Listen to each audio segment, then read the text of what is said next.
margin from 9-point advantage 4 years ago with independents for Biden to now an 11-point advantage with independents for Trump in Georgia. Jake. Wow. David Chalian and Dana, that is really significant. We see some incremental changes here and there when it comes to young voters. She's doing slightly better. Non-college whites, he's doing slightly better. But that independent swing is wild. It's a huge swing, and I just want to underscore what David said. It is a bigger percentage of the vote share. Last time around, it was 28% independents. Made up 28% of the Georgia vote, and now it is 30%. And made up 28% of the Georgia vote, and it is a total flip. It's a complete flip. Donald Trump is doing so much better about it, and it is with independents than Kamala Harris and Joe Biden kind of ran away with independents 4 years ago, and of course he won the state. Yeah, I'm trying to figure out why, what the reason is that there would be this dramatic flip of double digits in independents, and I am something you don't often hear in election coverage. It's something of a loss as to how you explain that independents would have gone so much more for Trump this time than they did for Biden last time. Artie, hang on, we're going to go over to Jake for projection. And we can bring you another CNN projection. CNN projects that Indiana will go to Donald Trump. Indiana with its 11 electoral votes will go to Donald Trump. Let's look at the electoral map now to see where the candidates stack up. Remember, 270 needed to win. Donald Trump has 19 electoral votes. Kamala Harris has 3 electoral votes. They both still have a lot of electoral votes to get up to 270. Let's do a key race alert for you now.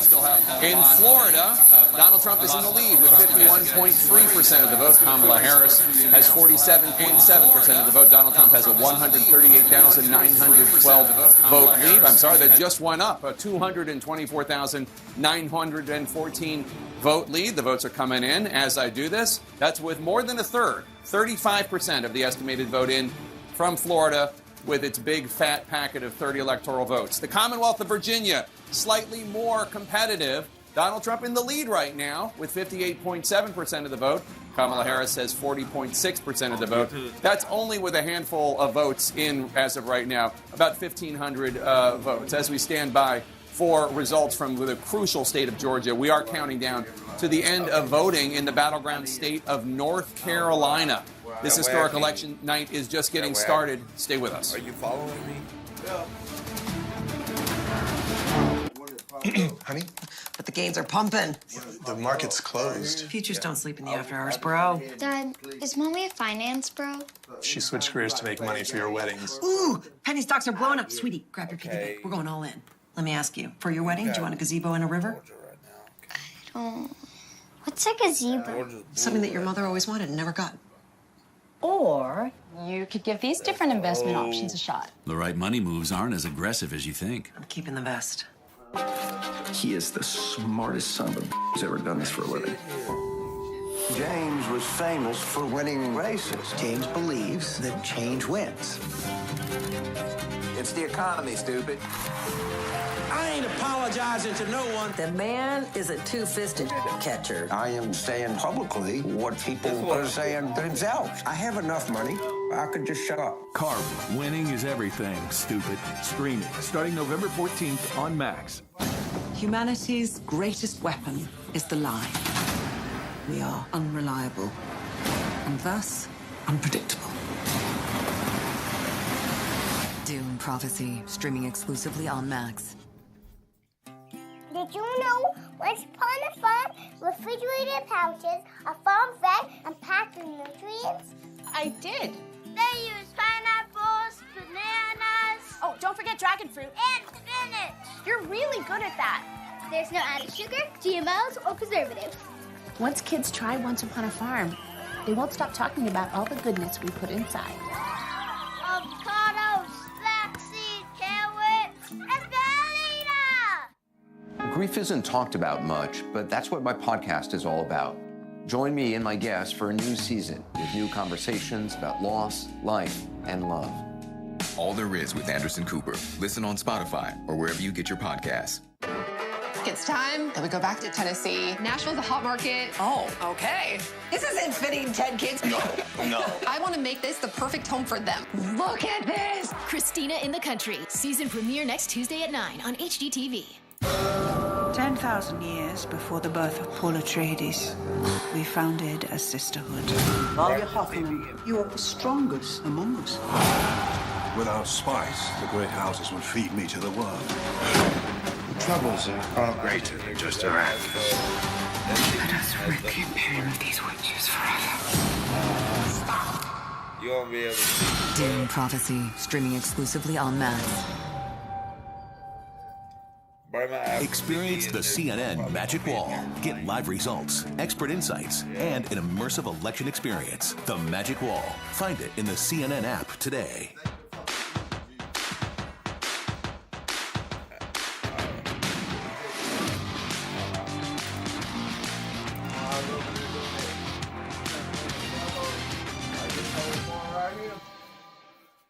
Who should be the CNN Hero of the Year? Weigh in now. Cast up to 10 votes a day, every day. Visit CNNHeroes.com. Chasing Life with Dr. Sanjay Gupta. Listen wherever you get your podcasts.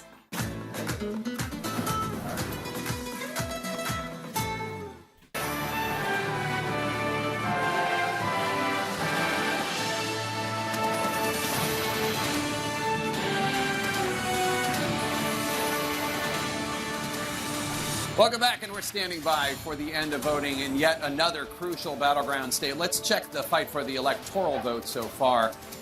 Donald Trump has 19 electoral votes. Kamala Harris has 3 electoral votes, 270 electoral votes needed to win. And now we have a key race alert.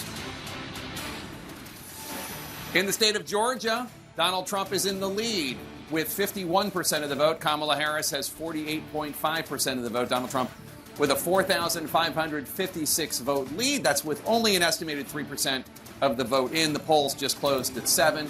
In the state of Florida, Donald Trump in the lead, his new home state, 53.2% of the vote. Kamala Harris has 45.9% of the vote. Donald Trump with a healthy 438,912 vote lead. That's with half of the vote in, 50% of the estimated vote. In the Commonwealth of Virginia, Donald Trump in the lead there with 58.5% of the vote. Kamala Harris with 40.5% of the vote. Donald Trump with a 2,871 vote lead. Still a lot of votes to come in from the Commonwealth of Virginia. We're coming up on another critical round of poll closings in the presidential race at 7:30 p.m. Eastern. That's just minutes from now. 37 of the 270 electoral votes needed to win the White House are at stake. When voting ends in North Carolina and Ohio and West Virginia. North Carolina is one of the 7 crucial presidential battlegrounds tonight, as its changing demographics have made it more competitive for Democrats than in some past elections. Kamala Harris is in a heated battle right now with Donald Trump in North Carolina after he won that state in both of his previous presidential campaigns, narrowly last time. Abby Phillip has some new information from Harris campaign headquarters at Howard University. Abby, tell us more. Yeah, Jake, I mean, as you noted, Donald Trump won North Carolina the last time around, but by the slimmest margin of the states that he did win. So the Harris campaign, they are looking at that state as very much in play. What I've heard from the campaign tonight is that they are seeing in some rural counties lower than expected votes. Those counties are expected to go for Donald Trump, so they see that as a positive sign. And then on the other hand, when they look at where their voters might be, it's in places like the Raleigh-Durham area where you're going to have a larger proportion of those voters educated, a lot of people moving into the state, into those communities. You're going to have more diversity in those communities. And I'm told that the Durham turnout today gave them some optimism and hope as they go into this poll closing deadline in just a couple of minutes. So the campaign has been talking about all these battleground states having a plausible path to victory. They see North Carolina still very much in play, Jake. All right, Abby, thanks so much. Let's go to Caitlin Collins now in West Palm Beach, Florida, at the Trump headquarters. Caitlin, what is the Trump campaign looking at right now?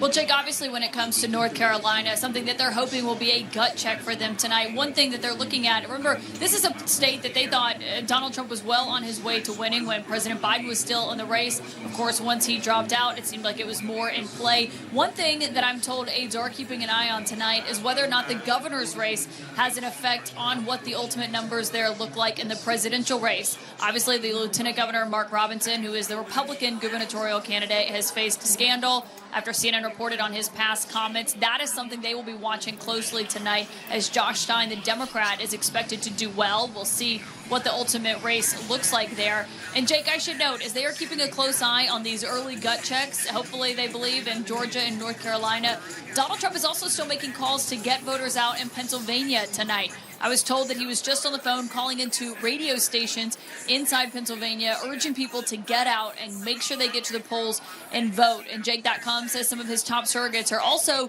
posting online, urging people to get out and vote. Stephen Miller himself urging men to get out and vote, Jake. All right, Caitlin Collins in West Palm Beach with the Trump headquarters. David Chalian has some exit polls coming in from North Carolina now. David, what issues seem to be driving voters in the Tar Heel state? Yeah, Jake, let me just explain to you that first we're going to look at how people feel about the way things are going in the U.S., in North Carolina, what North Carolina voters are saying. 6% enthusiastic, 21% satisfied. The plurality, 43% of North Carolina voters tell us they are dissatisfied with the way things are going in the U.S., 27% angry. I just want to say those bottom two, 7 in 10 voters that are dissatisfied or angry, obviously, if you're the Trump campaign, you think there's a lot of opportunity there for you.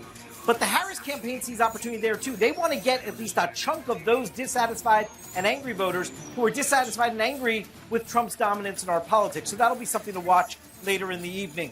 We also are looking here at the most important issue.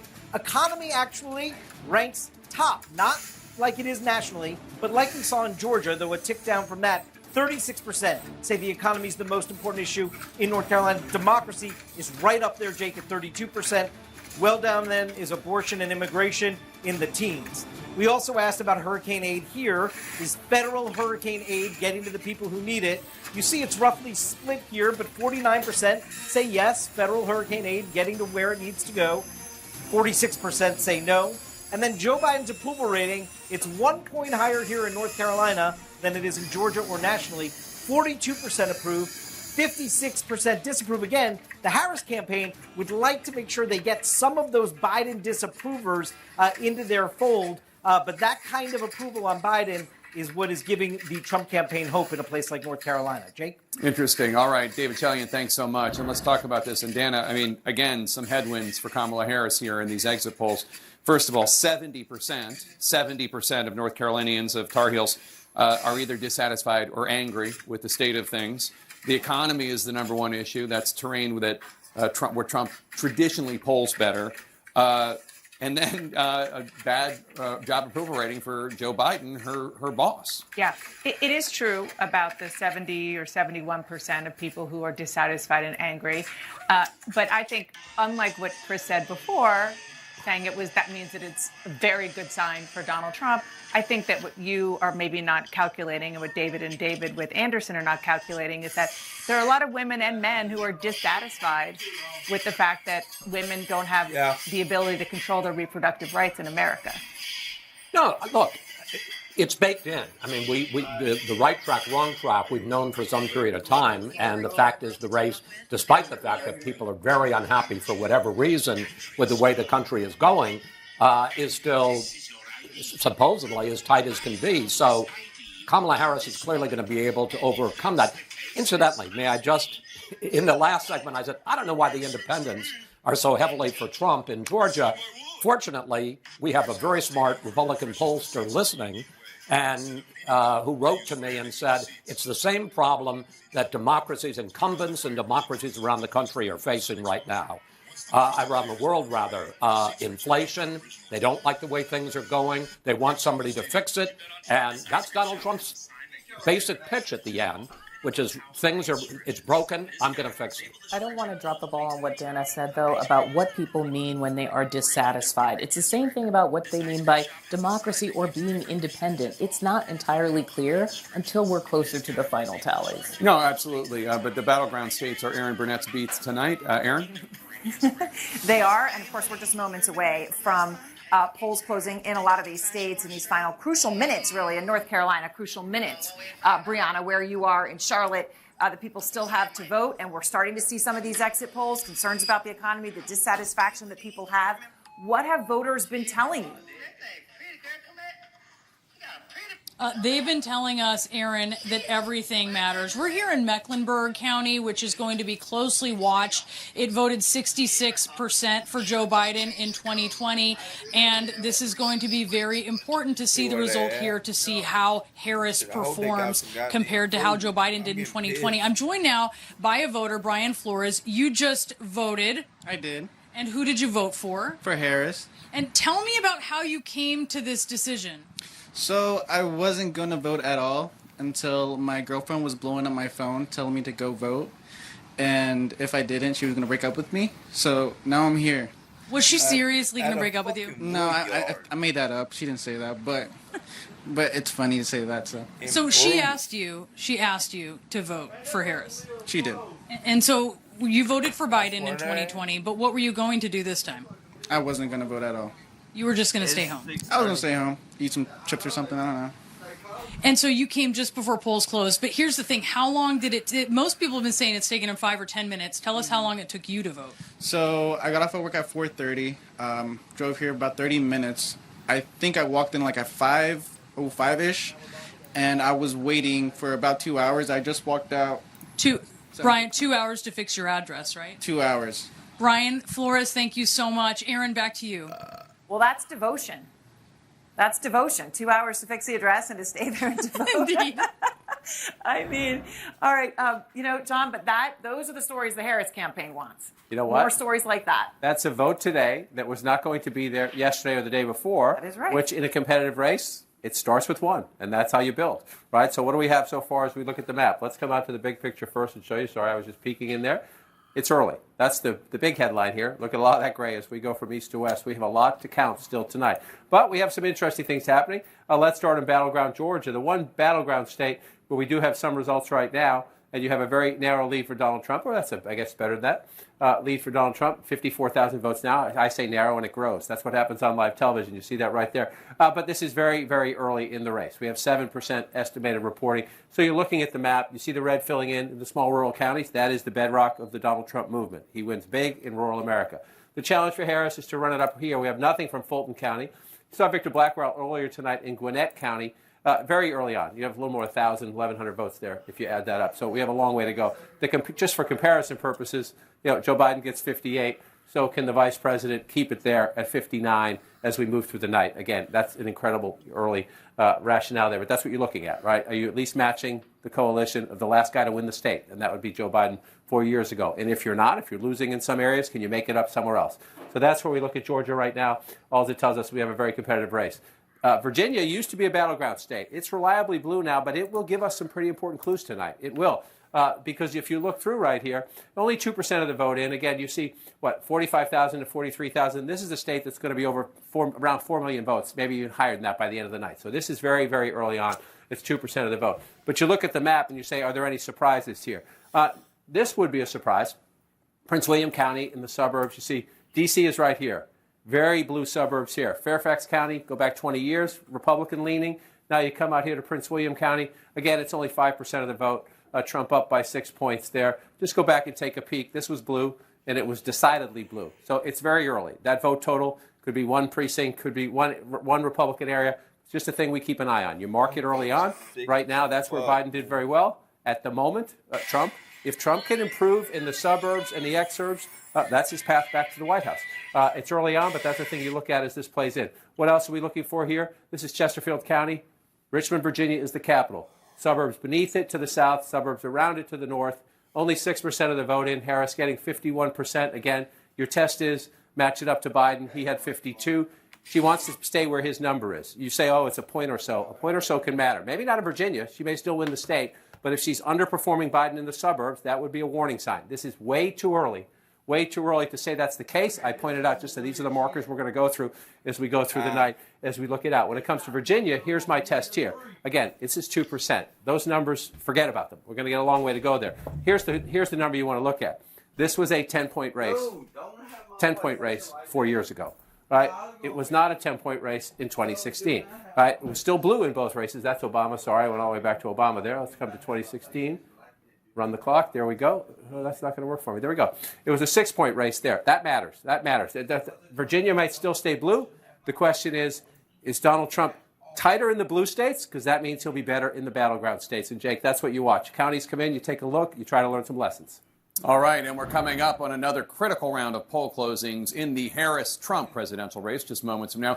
That's when voting ends in the battleground state of North Carolina, as well as in Ohio and West Virginia. A total of 37 electoral votes are up for grabs right now. And CNN can make a projection that Donald Trump will win the state of West Virginia.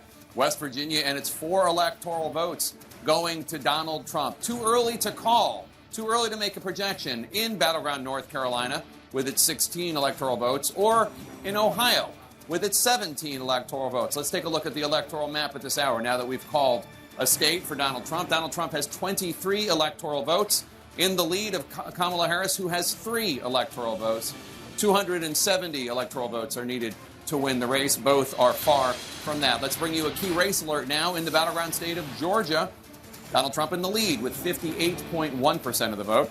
Kamala Harris has 41.4% of the vote. Donald Trump, 69,586 votes ahead. That's with only an estimated 8% of the vote in the state of Georgia. In the Commonwealth of Virginia, Donald Trump in the lead there with 49.6% of the vote. Kamala Harris has 48.8% of the vote. Donald Trump with a 948 vote lead. Only 2% of the vote has come in from the Commonwealth of Virginia. We have 2 more states to show you now. Florida, Donald Trump in the lead there with 53.5% of the vote. Kamala Harris with 45.5% of the vote. Donald Trump with a 586,779 vote lead. That's with most of the vote in, a majority of the vote, 64% of the vote in the state of Florida with its 30 electoral votes. In New Hampshire, Kamala Harris in the lead there with 58.7% of the vote. Donald Trump has 40.8% of the vote. Kamala Harris has a 5,513 vote lead. That's with only an estimated 4% of the vote. John King at the Magic Wall. What are you looking at? Just wandering through the counties, Jake, where votes come in, especially in the battleground states. This is Georgia right now. As you noted, 69,000, almost a 70,000 vote lead for Donald Trump. But, and it's a very important but, 8% reporting. 8% reporting. A long way to go in the count in Georgia. In fact, you just take a look, 240,000. Donald Trump in the lead right now. Joe Biden had 2.47 million when he won the state 4 years ago. So we have a long way to go in the count in battleground Georgia. But you're just looking for clues and hints to see, is this going to be, every race is different. Right? You always compare Trump to Trump 24, to Trump 20, to Trump 16. Can Harris match Biden? Will black turnout rival Obama? These are the questions you have coming into the election. And then you actually get results. And it'll be the Harris coalition versus this year's Trump coalition. And we watch it play out. So one thing you look at, you see Cobb County is red. Well, if that's the case at midnight and 2 a.m. and 3 a.m., that would be a big deal. Let's not overinvest. 277 to 186. So you've got fewer than 500 votes, as you can see. We have a long way to go in Cobb County. So sometimes you get an early precinct or early batch of votes, and it draws your eye. If that stays that way, that would be a big deal. But if you go back to 2020 and look, this is the key to Democratic victory in Georgia, right here, Atlanta and the suburbs. So you come off that and come back to 2024 and see where we are. Not much of it in yet, right? So let's just take a peek around it and look. Fayette County, you're more to the south there. 60% for Harris, about 37% of the vote in, so they're getting some votes in there pretty quick. A ways to go, but let's just match it up. Harris gets 60%. Let's see how President Biden did there when he had a narrow victory, right? President Biden lost that county at 46%. So that would be, if it stays that way, a net plus for Harris. You're trying to flip counties. Anytime you flip counties, you're helping your math. So let's come back to 2024. Again, let's watch and see if that holds. Let's come back in and come over here, and you come down here to Rockdale County. Again, here's Atlanta, right? So you're moving out. Suburbs into exurban areas. You're out here, 76%. They're counting fast there. They say they're at 74%. Sometimes that changes a little bit, but that's what their estimated reporting is. She's at 76% if you round up. you come back, Joe Biden was at 70%. So if you look at those counties, and you're in the Harris headquarters, that's what you're matching up. Are we meeting our targets? Or are we exceeding the Biden coalition? Still some votes to be counted there, but that's an encouraging number for the vice president when you compare it to 2020. So let's come back out and take another look. And you come up here, Victor Blackwell is here, keeping an eye on Gwinnett for us. It is a larger, more populous suburb to the northeast of Atlanta. Again, 15, 20 years ago, it was Republican. Mitt Romney carried this in 2012. The vice president at 57 right now. It's almost more important to look at his numbers sometimes. Can Donald Trump improve his standing in the suburbs? He doesn't have to win. He just has to improve his standing in the suburbs. If you can make that a 46, that makes you more competitive. So 43 right now in Gwinnett County 2024. But look at again, 812 votes. Harris is in the lead. By the time we're done, you're going to be in the 200,000s, right? So we have a very, very, very long way to go. Trump at 40% there 4 years ago. Trump running 43% right now. But again, you've got to look at the early count. We don't even have a percentage there because it's such a small number of votes. But that's what you're doing early on. You're just looking, placing some markers to try to do the comparison as you go back and forth. And Jake, I just want to pull out quickly to the map and look at it here. Everything else is filling in as expected. The question is to look at some lessons. In North Carolina, we do have some first votes in, and it is blue at the moment. An 1,820 vote lead. There you go. It just moved again. More votes came in. 8,732 vote lead for the vice president. But again, 17,782 votes. It might change even as I speak. This is to just show you how early we are in the count. It takes 2.7 or more to win North Carolina in a high turnout election. So we're very early in the count, but North Carolina and Georgia, critical battlegrounds. If Donald Trump wins North Carolina and Georgia, the vice president cannot win this race if she loses Pennsylvania. If he takes those two off the board, North Carolina and Georgia, she must win Pennsylvania. So as these counts come in these battleground states, we're starting to get into the point where we can start doing some electoral college chess. North Carolina and Georgia are critical. If Harris loses them, her path becomes incredibly narrow. If she can win one of them, she has more options. All right, now to Boris Sanchez, who was our first projection of the night in the fight for control of the U.S. Senate. Boris. Jake, a major projection to bring you. In their quest to take control of the U.S. Senate, Republicans have their first expected pickup, and it comes from West Virginia. A former two-term governor, Jim Justice, the Republican in this race, is projected to defeat the mayor of Wheeling, West Virginia, Glenn Elliott. Justice, a former Democrat, now expected to take control of the seat held by retiring Democrat-turned-independent Senator Joe Manchin as he now retires. Kind of gives you an idea of where West Virginia is headed politically, so this is no surprise, but it is significant for the math. Justice, a MAGA acolyte known for taking his 4-year-old English bulldog everywhere with him, it appears that Baby Dog and Justice are now headed to the U.S. Senate. So what does this mean for the magic number? Republicans started out the night needing control of 2 Democratic seats to take the upper chamber. Now that number is down to 1, and they are currently leading in one race where Democrats hold a seat. Let's get you some key race alerts now and show you exactly where that is on the map. We start with Ohio. Still very early there, but Colombian-born businessman Bernie Moreno is leading Democratic incumbent Senator Sherrod Brown, seeking his 4th term, only by about 16,000 votes. Still very early, though, 3% of the vote in the state of Ohio. If you're a Democrat and you're looking at the map, you're looking for opportunities to pick up a Republican seat. One of their best opportunities in the Sunshine State of Florida. Rick Scott got elected by winning only about a 10,000 vote margin over his previous opponent back in 2018. Right now, he's 715,000 votes ahead of former Democratic Congresswoman Debbie Murkisell-Powell. Still a lot of votes to count, but this is with 60% of the vote in the state of Florida. So stepping back, looking at the raw numbers, what does this mean for the balance of power in the U.S. Senate? Democrats hold 28 seats, Republicans 40, with that one important pickup in West Virginia. 32 seats remain up for grabs, Jake. You need 51 for control of the chamber. All right, Boris, thanks so much. Let me bring you a CNN key race alert right now. In North Carolina, Kamala Harris is in the lead with 68% of the vote. Donald Trump has 30.8% of the vote. Kamala Harris, as of this hour, has a 41,599 vote lead. That's with only an estimated 2% of the vote in from the big battleground of North Carolina with its 16 electoral votes. In battleground Georgia, Donald Trump in the lead with 60.6% of the vote. Kamala Harris has 38.9% of the vote.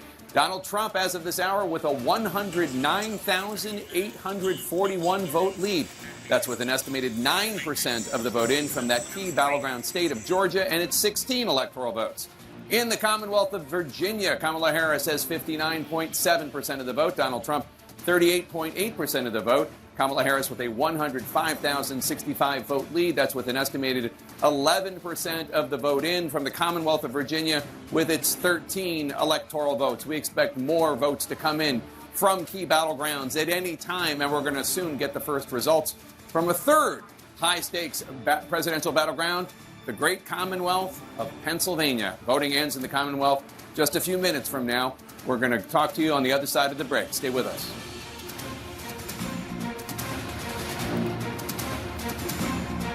Don't let John King have all the fun. Experience the CNN Magic Wall in the palm of your hand. Get live results, expert insights, and an immersive election experience. The Magic Wall. Find it in the CNN app today. Humanity's greatest weapon is the lie. We are unreliable and thus unpredictable. Dune Prophecy, streaming exclusively on Max. I can't move again. You've gotten used to chaos. We can get rid of that. Don't sell. Oh my gosh, is this our house? When leaving just isn't an option. The brothers are here to help. Thank you. You're welcome. Don't Hate Your House. Series premiere Wednesday, November 13th at 9 on HGTV. How It Really Happened returns with 3 new episodes. 2 guys in military uniforms come in up against the wall. They had took the American embassy and took us hostage. There are 6 capsules missing. There are 3 people dead. It wasn't just about tampering. It was about evil. New York City became so enthralled with this case. Mother and son murdering people. How It Really Happened. New episode starting Sunday, November 17th at 9 on CNN.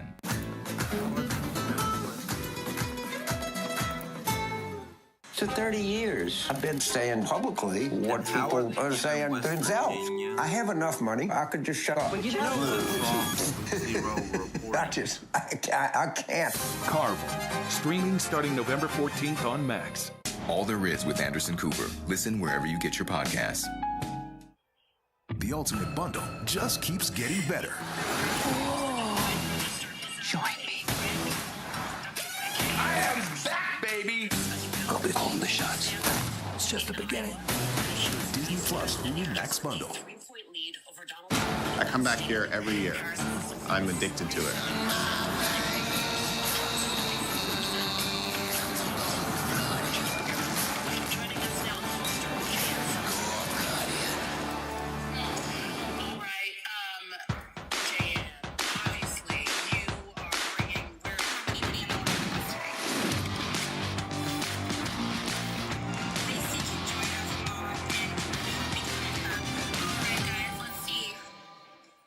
Every weekday morning, Here are the 5 things you need to know to start your day. stream CNN's 5 Things with Kate Baldwin for the news you need How about this for an earnings call headline? in 5 minutes or less. The battle for democracy. You learn something every day. And the stories you'll want to share. Oh my God. Lift off. It is awe-inspiring to see it when it happens. Bravo. We're in it together, guys. CNN's 5 Things with Kate Baldwin, now streaming on Max. Dr. Sanjay Gupta reports, is Ozempic right for you? Sunday, November 17th at 8 on CNN. Who should be the CNN Hero of the Year? Weigh in now. Cast up to 10 votes a day, every day. Visit CNNHeroes.com. 5 good things. Listen wherever you get your podcasts.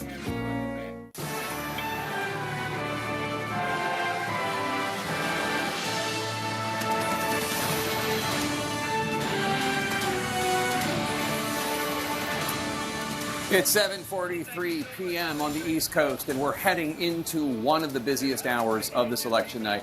Here's where the race to 270 electoral votes stands right now. Donald Trump has 23 electoral votes. Kamala Harris has 3 electoral votes, both of them far from the 270 needed to win. But we have some new results to share. So here's a key race alert. In battleground Georgia, Donald Trump in the lead with 62.7% of the vote. Kamala Harris has 36.8% of the vote. Donald Trump with a healthy 166,655 vote lead. That's with 13% of the estimated vote in. Still a lot of votes to be counted in Georgia. In battleground North Carolina, Kamala Harris has 67.5% of the vote. Donald Trump has 31.4% of the vote. Kamala Harris has 40,929 votes ahead of Donald Trump, but it's still very early. 2% of the estimated vote is in. Still a lot of votes to count in North Carolina. In the Commonwealth of Virginia, Kamala Harris has 58.2% of the vote. Donald Trump has 40.3% of the vote. Kamala Harris with a 121,029 vote lead. It's still very early, only 15% of the estimated vote in from the Commonwealth of Virginia. In Florida, Donald Trump in the lead, 54.3% of the vote. Kamala Harris has 44.7%. Donald Trump with a healthy 822,987 vote lead. That's with an estimated 71% of the estimated vote in from Florida. In Ohio, Donald Trump with 56.7% of the vote. Kamala Harris with 42.5% of the vote. Donald Trump has a 31,716 vote lead. It's still very early in Ohio. Only 4% of the estimated vote in. In New Hampshire, Kamala Harris in the lead, 58.7% of the vote. Donald Trump has 40.8% of the vote. Kamala Harris has a 10,020 vote lead. Still very early in New Hampshire, only 7% of the estimated vote in the Granite State. We're only minutes away from the biggest wave of poll closings in this entire presidential race. We are counting down to the top of the hour. That's 8 p.m. Eastern, when a total of 171 electoral votes are on the line. That's a huge chunk of the 270 needed to win. Voting is about to end in Alabama, Connecticut, Delaware, the District of Columbia, Florida, Illinois, Maine, Maryland, Massachusetts, Mississippi, Missouri, New Hampshire, New Jersey, Oklahoma, the key Commonwealth of Pennsylvania, Rhode Island, and Tennessee. All eyes are on the Commonwealth of Pennsylvania in this hour ahead. It is one of the make-or-break battlegrounds up for grabs tonight, and the polling there has been 48-48 or 50-50. Kamala Harris is hoping to pull off a win in Pennsylvania, as President Biden did 4 years ago. Donald Trump aiming for a repeat of his 2016 victory there. Let's check back with our campaign correspondents. First, Abby Phillip, anchoring at Harris headquarters in Howard University here in D.C. Abby, what is the latest from Harris campaign headquarters when it comes to watching the returns come in from Georgia and North Carolina? Jake, right now, my colleague Jeff Zeleny has some new reporting about what's happening in the state of Pennsylvania. Jeff, what are you learning? Well, Abby, there is no doubt that the Harris campaign is watching Pennsylvania closer than any other state. They are looking to Philadelphia in particular, what they believe is higher turnout than the 2020 levels for Joe Biden. They're looking at a couple of key precincts in Philadelphia. But if that were to be the case, if the vice president is to have a strong performance in Pennsylvania, she must do well in Philadelphia. Abby, as you well know, she closed out her campaign last night in Philadelphia with that big rally on the Rocky Steps. That's where the marathon ends. It's called the finish line. The big question for her campaign, if she reaches the finish line in the presidential race, can she have big enough margins in Philadelphia and in Pittsburgh to carry the state? The Harris campaign is a little worried about North Carolina and Georgia. They've always said the most straightforward path is the blue wall, but all eyes are on Philadelphia right now. That's why, as we speak, they're trying to get the rest of the voters out to the polls. Yeah, just a couple of minutes left. Jeff, thank you for that. Back to you, Jake. Thanks, Abby. And let's go to Caitlin Collins at Trump headquarters in West Palm Beach. Caitlin?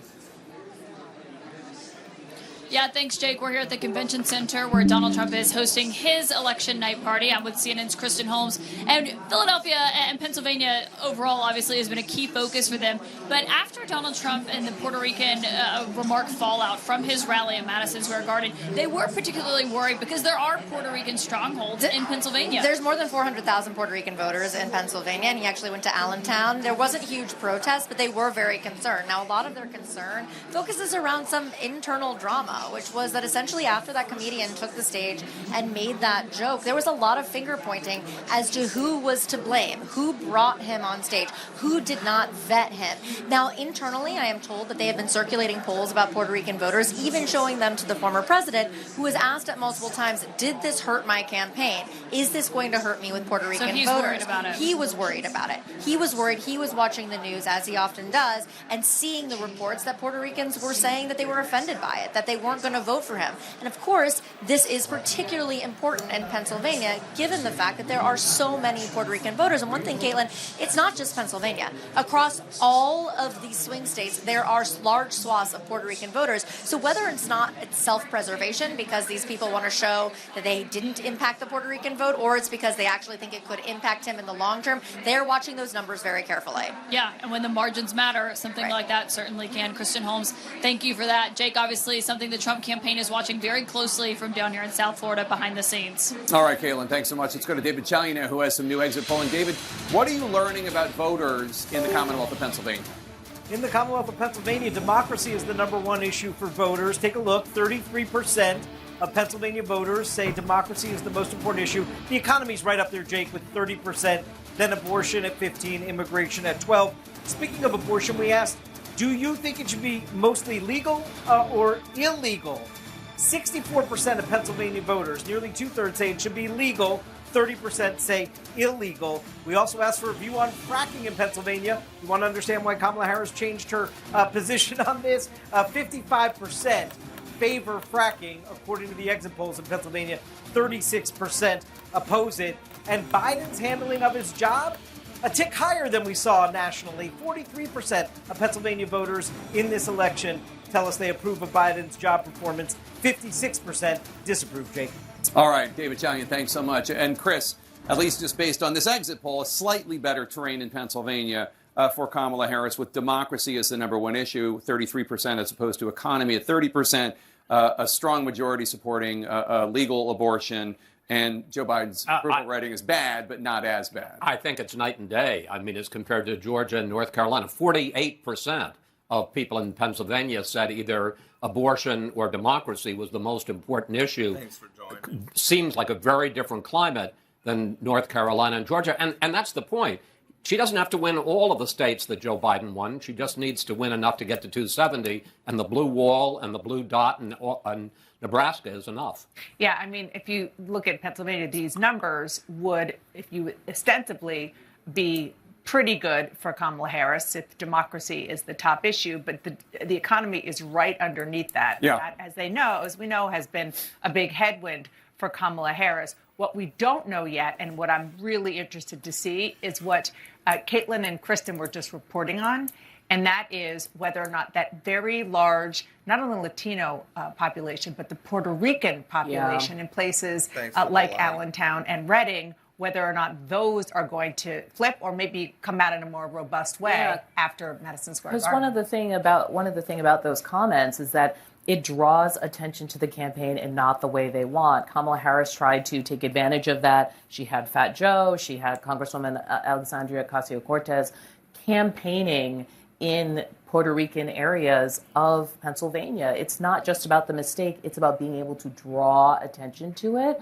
and then use that as an opportunity to wake up maybe low propensity voters. Yeah, Pennsylvania with the third biggest Puerto Rican population in the mainland, behind only Florida and New York. Back to Erin Burnett following the action in the battleground states. Right, of course, chief among them right now, you're talking about it, Pennsylvania. So let's go to Kate Baldwin in Bensalem, where you have been throughout the day, Kate. And now, we're seeing these exit polls. Polls are going to close. This could truly become, as so many thought it would, the must-win state for Kamala Harris. Absolutely. And since we last spoke to you, Erin, we have moved to Philadelphia. This is the warehouse where all of the counting is happening. This is where the action is. And we've just learned from a source close to the counting process inside that Philadelphia will be posting, when it posts its first votes at 8:01 p.m., they will be posting just over 110,000 ballots. These are mail ballots. This is the long-awaited first batch of mail ballots to be posted, and it represents, I'm told by this source, more than 50% of all mail ballots that they have received. This also, for context, puts Philadelphia well ahead of the pace, their counting pace from 2020, which we've all become so familiar with. But this is a big moment that we're learning first here on CNN. They'll be posting just over 110,000 ballots, and we'll see the results of that when it posts online. It's so crucial, Kate, as you say, faster than we had seen last time, and the context that Kate just gave around that number, that would be more than 50% of the mail-in ballots from Philadelphia. It's a start, but it's a better start than we've seen before. Pamela Brown is at the voting desk. And Pamela, with the spotlight on Pennsylvania right now, what are you looking for in the context of those numbers that Kate just shared with us? So you have the early votes that are about to be reported shortly after 8 o'clock, and then you have the overall turnout. And sources I'm speaking with there in Pennsylvania and on the ground in Philly say that turnout in Philadelphia and some other places across the Commonwealth have exceeded expectations. So let's talk about that Democratic stronghold of Philadelphia and what I'm being told there. An official there tells me at Temple University the line was around the block today. I'm told they had to bring in extra machines to tabulate the votes, 6 total compared to the 2 that is typical per this official. The Philly official also tells me while they don't have an exact number for voter turnout today, they just don't have that data right now, that turnout has certainly exceeded expectations. 2 sources at the state and local level in Philly tell me ballots had to be replenished today in several polling places there in this Democratic stronghold. Overall, one state source speaking to election officials in Philly said it seems the turnout there was, quote, quite high and seems through the roof. Let's look at the swing county here of Northampton. The state official also tells me at Lehigh University there, lines were up to 4 hours long. I'm told this is not because of any glitches in the system or issues, just that the turnout there was stronger than they had anticipated at this university where there are a lot more younger voters. Now, I'm told right now as it stands across the Commonwealth, there are 600,000 fewer mail-in ballots compared to 2020, but officials aren't done counting the total number. And they tell me it's actually more mail-in ballots than they were expecting. So we're about to get our first big look at those mail-in ballot numbers right there in the Commonwealth of Pennsylvania at 8 p.m. A lot coming our way this hour, Aaron. That's right, absolutely. As Kate said, more than 100,000 of them. Could be more than 50% of the outstanding for Philadelphia. John King, amazing, though, when you hear about 4 hours of lines. And we have heard that from Pennsylvania to Nevada, that young people have turned out. Hopefully everyone's turning out. I just want to say quickly, seeing Kate Baldwin in that spot in Philadelphia, you want to trigger some Johnny 2020 PTSD. Say, that's real PTSD. Yeah, that is the spot. I remember that spot oh too well from 2020. Let's look through what we have. Blank in Commonwealth, Pennsylvania right now. Again, this is the biggest of the battleground prizes. 19 electoral votes. Whoever wins this state has more options to get to 270 because it's 19. The next biggest one is 16. But so what are we looking for here, right? Kate was just right here in Philadelphia. It's the biggest basket of votes. If you're the Democrat, you need to run it up in Philadelphia. So she just said we'll get about 100,000 votes, right? So let's just go back in 2020 just as a reminder.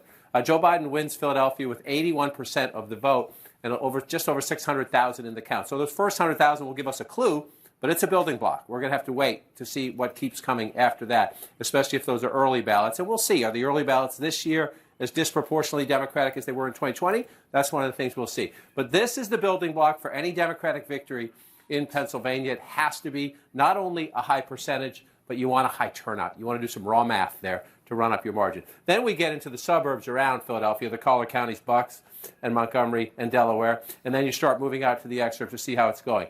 Pam just noted 2 places that I'll keep an eye on tonight. Again, I said this at the beginning of the program. Maybe you weren't with us. There are 25 counties in America, only 25 counties in America that voted twice for Barack Obama, then for Donald Trump, and then switched back to Joe Biden, right? So those are your bellwether counties. 2 of them are in the Commonwealth of Pennsylvania. One is in its northwest corner. Little Boston came out there. There's Erie. Look how close it was in 2020. But the winner goes on to win the White House, right? And then you come over here. Pam just mentioned Northampton County, which is right along the Jersey border right here. Been there a few times in this campaign, part of our All Over the Map project, a great group of voters there. And again, look how close it was in Northampton County. She mentioned long voting lines there. I talked to one of our voters earlier today by text who said she was confident that Harris could pull it out, but that's a bellwether there. That's Pennsylvania. Now let's come back to 2024 and see what we have on the map. At the moment, we told you this early on, the vice president is leading in battleground Ohio. Not much of a battleground anymore. This is a reliably red state. So just take this. It's 20% estimated reporting. You'd rather be ahead than behind. But remember, we told you, some states you're going to see a lot of early votes first, and then you get election day voting. So always good to be ahead, but it's only 20%. And the expectation by the end of the night is Ohio turns back to red, but we want to look at the votes. To be fair to the former president, earlier tonight, I talked about Hamilton County, Indiana, a suburban county just north of Indianapolis, where the vice president was leading when we were in the 50%. We're above 62% now. Still very competitive. Still could be a sign that she's competitive in Republican-leaning suburbs, but Donald Trump has taken the lead in Hamilton County, Indiana, which, of course, is a red state already in his electoral math column. Let's just check in on the Commonwealth of Virginia, and then we'll move south. Again, if you're Harris, Joe Biden had a 10-point win here. Right? If you want to recreate the 2020 map, you want the states to come out roughly like they did then, only at 22%. But right now, she's in the ballpark for a 10-point win. We'll keep an eye on that. If you get that 10-point win there, the question is, can you carry it over? This has always been Democrats' frustration. How do we get Virginia, but we can't get North Carolina? Demographically, they're very similar. You could even say there are some more advantages for Democrats in the research triangle. Younger voters, more black voters. Right now, the vice president has the lead, but again, we are very early on in the state of North Carolina, 59%. Just want to go back and look for comparison. 126,000 votes, she has the lead. Why do we know we're going to be at this a while? It's going to take about 2.7, 2.8 million to win the state. So we have a long way to go here. Let's just take one more look at Battleground Georgia before we get to the top of the hour, and we're going to start to see votes coming in. It's time to do some serious math at the top of the hour. Donald Trump leading at the moment, 182,000 votes ahead, but only about a third of the vote counted, and not much in yet from the Atlanta suburban area. But Jake, in the hour ahead, a lot of votes. Indeed. Voting is about to end in 16 states and the District of Columbia, the biggest round of poll closings all night. A whopping 171 electoral votes at stake, including 19 in Pennsylvania, the battleground that could decide the presidential election. And let's bring you some CNN projections. CNN projects that Donald Trump will win the state of Florida with its 30 electoral votes, as expected. Donald Trump, CNN projects, will win the state of Tennessee, as expected, with its 11 electoral votes. Missouri will go to Donald Trump. Missouri, as expected, will give Donald Trump 10 electoral votes. Here are two more projections for Trump. Alabama, CNN can project, will go to Donald Trump with its 9 electoral votes. And Oklahoma, CNN projects, will go to Donald Trump with its 7 electoral votes. We have some projections for Kamala Harris as well. CNN projects that the Commonwealth of Massachusetts, with its 11 electoral votes, as expected, will go to Kamala Harris. CNN can project that Maryland, as expected, with its 10 electoral votes, will go to Kamala Harris. And CNN can project that the District of Columbia, with its 3 electoral votes, can go to Kamala Harris. Here are the states where the polls just closed, where we are not prepared to make a projection. They include Connecticut, Delaware, Illinois, Maine, Mississippi, New Hampshire, New Jersey, Pennsylvania, and Rhode Island. No projection in any of those states. Here is the electoral vote count at this hour. Donald Trump has 90 electoral votes. Kamala Harris has 27 electoral votes. 270 are needed to win. Neither of them has approached that number yet. Key race alert for you now in the big battlegrounds. North Carolina, Kamala Harris is in the lead there with 51.8% of the vote. Donald Trump has 47.2% of the vote. Kamala Harris with an 11,000 plus vote lead. That's with only 5% of the estimated vote counted. Still a lot of votes to count in North Carolina. In battleground Georgia, Donald Trump in the lead with 54.8% of the vote. Kamala Harris has 44.6% of the vote. That's with a third of the vote in Georgia. That's 33% of the estimated vote. In the Commonwealth of Virginia, Kamala Harris in the lead with 54.2% of the vote. Donald Trump has 43.9% of the vote. Kamala Harris with a healthy 115,000 plus vote lead. That's with a quarter of the vote counted in the Commonwealth of Virginia, 25%. In New Hampshire, Kamala Harris has 55.7% of the vote. Donald Trump has 43.7% of the vote. Kamala Harris with a 9,517 vote lead. That's with only a tenth, 10% of the estimated vote counted in the state of New Hampshire. In Ohio, Kamala Harris in the lead there, 54.5% of the vote. Donald Trump has 44.7% of the vote. Kamala Harris has a 144,000 plus vote lead in Ohio. That's with a quarter, 25% of the estimated vote in the state of Ohio. John King? Jake, we said this early in the program. We're going to say it again because caution is the operative word here. Sometimes the map early in the night, and we are still early in the night, even though we're moving on a little bit, sometimes the map looks a little different. Sometimes it looks a lot different than it might look at the end of the night or the end of the count. In the states, it takes a day or two. I say that because at the moment you see Texas is blue. Texas is most unlikely. Rule out nothing, but Texas is most unlikely to be blue at the end of our count. At the moment, the vice president's leading 61% to 38%, but it's just 5% of the Texas vote, and as you can see, it's all from the Dallas area right there. So we have a long way to go in Texas. Also, a Senate race there we'll be keeping an eye on, but that one's not going to happen right there. We have our first votes. Look at that in the Commonwealth of Pennsylvania. Again, only 3% of the vote in, but you'd rather be ahead from the beginning to the end if you can be. 73% if you round up for Vice President Harris, 27% for Donald Trump. But again, where are they from? They're all from right out here in Allegheny County, which is the Democratic stronghold. Just for the sake of comparison, They say that's about 25% of the estimated vote, so it could change, and it could change dramatically. But she's getting 73% if you round up, and if you come back here, Joe Biden got 59%. So if Harris can keep that number, that would bode extraordinarily well. Look at the president 4 years ago was at 59, and she is at 72.5. But most likely what you get here early on are early votes, which tend to be more Democratic. So let's just wait and see if she can hold. But you'd rather start ahead of your margin and then battle from there. That's the Commonwealth of Pennsylvania. Let's wander back through the map. North Carolina, a critical battleground. If Harris can win North Carolina, Trump's math gets a lot more complicated. If Harris loses North Carolina and Georgia, her math gets a lot more complicated.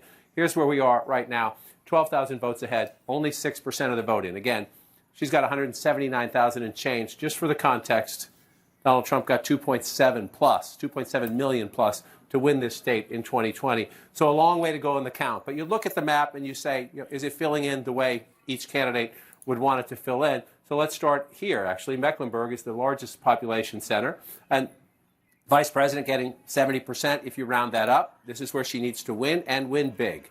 The African-American community, the suburbs around it. If you're going to compete in North Carolina, you start in Mecklenburg County, in Charlotte. So 70% if you round up, 67% for President Biden 4 years ago, former Vice President Joe Biden when he ran. This gets a little confusing. But if you're Harris and you can keep that advantage, that's what you want, right? You want to run ahead of where he was. The question is, it's early in the night. Can she hold that? That would bode well for her. If she can, it would show African-American turnout and that she's doing well in the suburbs. Then you move, if you're the Democrat, over to Wake County, which is Raleigh, the second largest population center in the state. Again, we're only at 7%. So this is just a glimpse, and then we check back. 72% for her, or if you want to look at Trump's number, equally important, where is he performing vis-a-vis last time? 27% for him. You come back here, 62%. So again, in the early returns in North Carolina, the Vice President of the United States, in the key areas, the Democratic building blocks, is running ahead of her boss 4 years ago. It doesn't mean it will hold up. Let's just scoot over to Durham and take a look. Biden got 80% there, and you come back to Harris now, she's getting 84%. Again, it's only 5% reporting. Early votes tend to be disproportionately Democratic, so let's watch and see how it plays out. Early in the campaign, you're just checking your list. Are we above or below where we want to be? And if you're above, you take a breath and you wait for more votes to come in. I want to look out in this part of the state because this is the part of the state that was hit hardest by Hurricane Helene. There have been questions, could people vote? The state has done a remarkable job getting the facilities open and making people to vote. Buncombe County is where Asheville is right here. Again, only 7% in, 77% if you round up for the vice president. If you go back again in these early results, emphasis on early results, he's overperforming Joe Biden, who just narrowly lost North Carolina 4 years ago. So if that holds up, it tells you keep an eye on North Carolina. At the moment, she's doing what she needs to do, but I just want to be cautious that it's early votes, which tend to favor the Democrats. So let's wait until we get more. Only at 7% in North Carolina, but we keep counting from there. So then Georgia is hanging on the board blue, the Sun Belt battlegrounds. We'll get to Arizona and Nevada later in the night. Some of the count there may take us into tomorrow and beyond. But the other two Sun Belt battlegrounds are North Carolina, where we just were. Let's gas up the car. We go to Georgia now. The former president of the United States ahead there with 56% of the vote. You're up to 36%, so you start to think, okay, we're doing some business here with the count. However, I just want to caution, Fulton County, by far the largest county population-wise in the state. It's 10% of the state. 159 counties in Georgia. This is by far number one. About half of the vote in, 71%. This is where you start to get, in North Carolina, I just said very early on, the vice president was running ahead of the president. Well, you see 53% there at 71%. Here, she's running a little bit behind the president. Again, there's more votes to be counted. But remember this as we go through the night. 73% if you round up for Biden 2020 in Fulton County. The absolute bedrock of any Democratic victory has to come with big math there. 380,000 votes and change for the president then. You come here now, she's at 71%. That's a little below. It's a little below the Biden number. We'll see where the final turnout number rounds up. But if you're in the Harris campaign, you're working the phone saying, what's out there? What's going to come? Where are we going? Do we really think we matched our numbers? And if you lose a little bit in Fulton County, you better make it up in the suburbs around it, which is why this is very interesting, but it's also very early. Cobb County, 58%, but look at that, 986 votes for Trump in the lead. It's going to take 200,000 plus, 220, 230,000 to win Cobb County. So let's be careful and cautious early on about that. Then you just come back out. This one's Gwinnett up here, Gwinnett County, Harris at 52. But again, look, we're very early here. We love counting votes. It gives me an early test of how things are playing out. The 52%, if you round that up, Go back to 2020, Biden at 59. You're not alarmed yet because you're only at 2%. Just want to drop down here to DeKalb County. This is the most Democratic of the suburbs, just to the east of Atlanta. Biden gets 83. We don't have any votes in there for the vice president there. One thing the Harris campaign has been saying is if you look out here, you're moving more out to the exurbs now. You're moving more out to the exurbs. Still a high African-American population out here. That Harris, with 77% in Rockdale County, getting 76%, if you round that up, running well ahead of President Biden out here. So there are some areas where you have a higher vote count, Jake, in Georgia, where the Harris campaign says we're running a little ahead of Joe Biden. In some of those other places, we still need more votes before we can make a fair comparison. All right, John King, thanks so much. And we have a key race alert for you now. We're getting some votes in from two key battlegrounds. In the Commonwealth of Pennsylvania, Kamala Harris in the lead with 77.6% of the vote. Donald Trump has 21.5% of the vote. Harris with a 187,924 vote lead. But it is very, very early. It's only 5% of the estimated vote has been counted in the great Commonwealth of Pennsylvania with its big fat packet of 19 electoral votes. In battleground Michigan, Kamala Harris in the lead with 76.7% of the vote. Donald Trump with 22.1% of the vote. Kamala Harris with a 62,597 vote lead. Again, very, very early. Only 2% of the estimated vote in the battleground Michigan with its big packet of 15 electoral votes. John King? Jake, I was just in your home state, the Commonwealth of Pennsylvania. It's been at the gym. It's a slimmed down packet of 19 electoral votes. It's not so fat. It's slimmed down. It's looking good. Here we go. Where are those votes coming from? Well, number one, they're mostly coming from Philadelphia. Kate Baldwin told you just a few minutes ago we were going to get them. Here it is. She said we would get 100,000 votes. We got a little over 100,000 votes, right? 17%, though, of Philadelphia. 87% in the first batch of votes in Philadelphia for the vice president. Again, bit of a broken record, but you compare her. Joe Biden won Pennsylvania, so you want to go back and look 4 years ago, and how is she doing vis-a-vis Joe Biden? 87% in Philadelphia. He got 81% in Philadelphia. It's early in the count. We know these are early votes. Kate told us that. Early ballots tend to be disproportionately Democratic. So will this number hold up for the vice president? We'll see as we play out. If she stays close to that number, comes out a little bit, she'll be in good stead in Pennsylvania, but we need to get more votes. Where are the rest of the votes? You're going to come out here now to Lancaster County. This will be interesting. If this one stays blue, you got 52% for the vice president if you round up. But look, it's fewer than 1,000 votes there, fewer than 800 votes.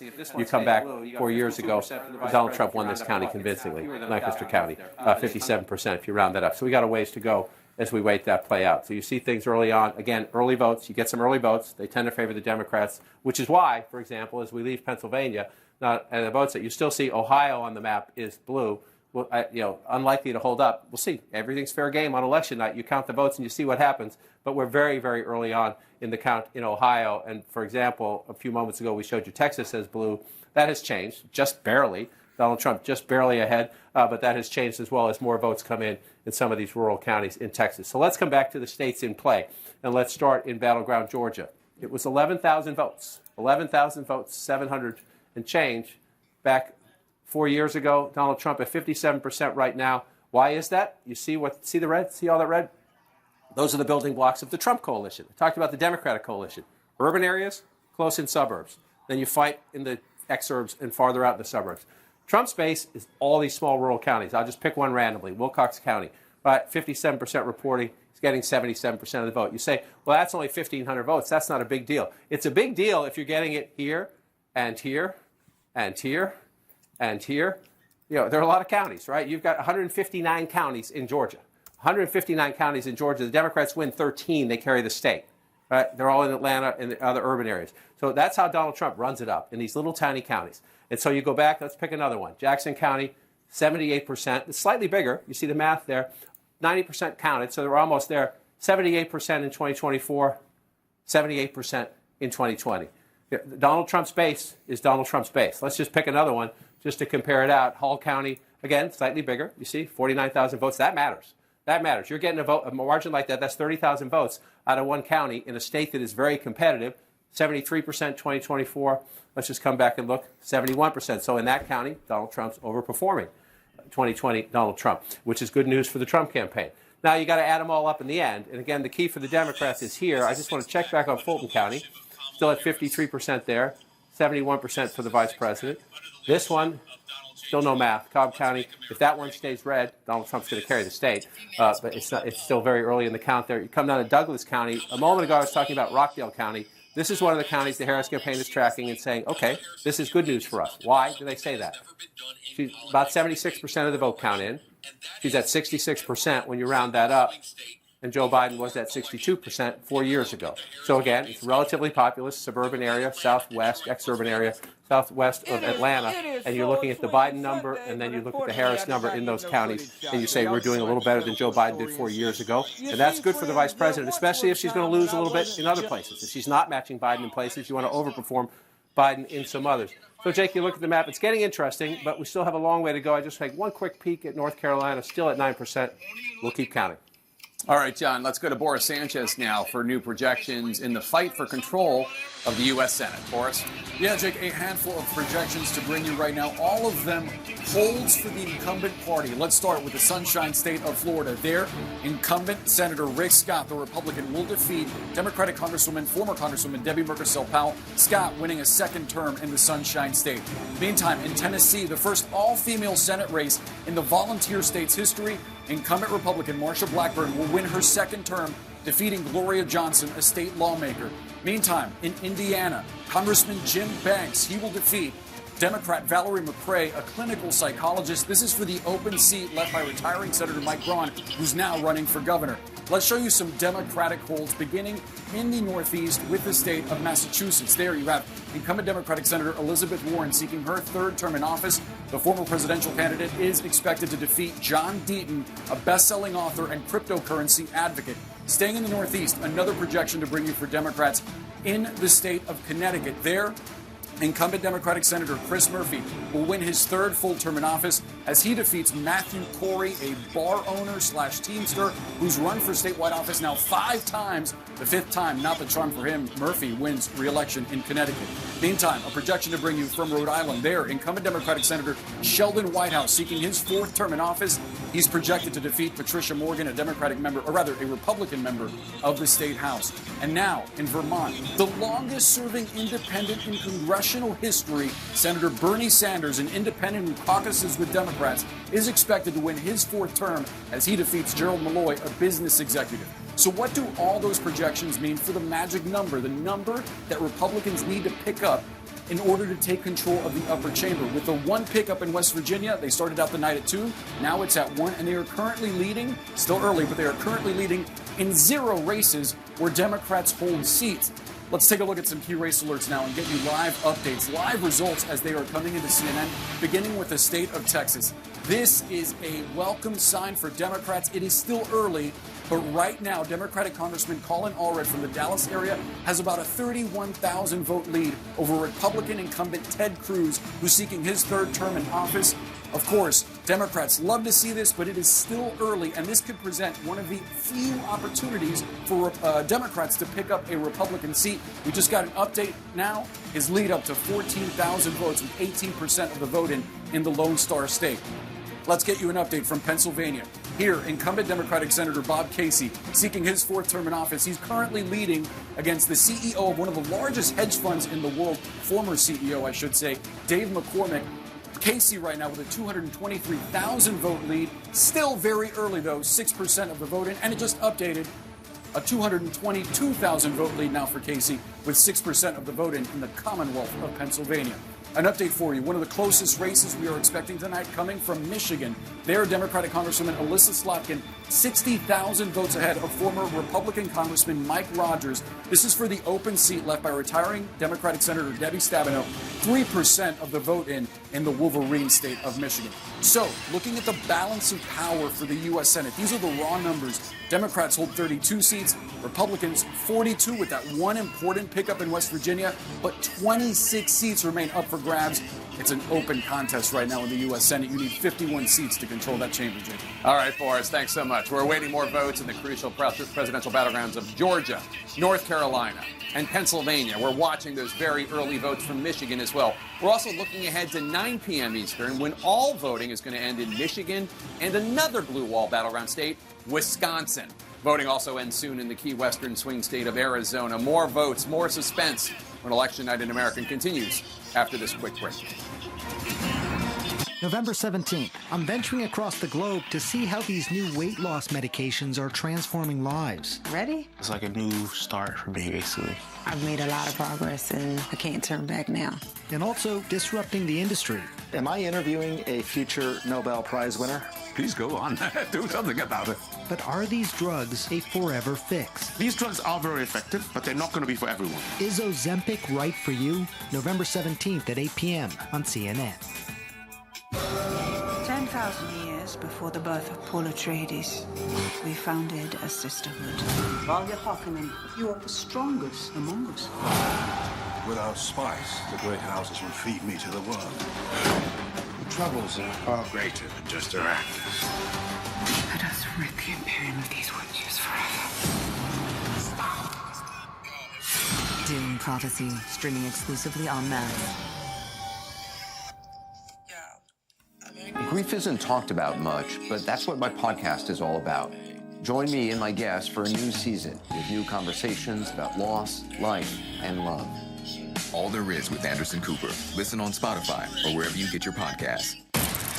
There's only one man big enough to run this city.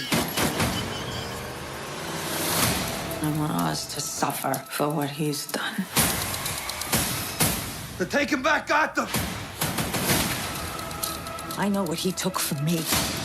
Sophia's gonna come for us. Let's go! Oswald Cobb, man of the people. The Penguin, streaming exclusively on Max. On the Chasing Life podcast, Dr. Sanjay Gupta goes inside the world of weight loss, the new miracle drugs, and what weight really tells us about our health. Chasing Life with Dr. Sanjay Gupta. Listen wherever you get your podcasts.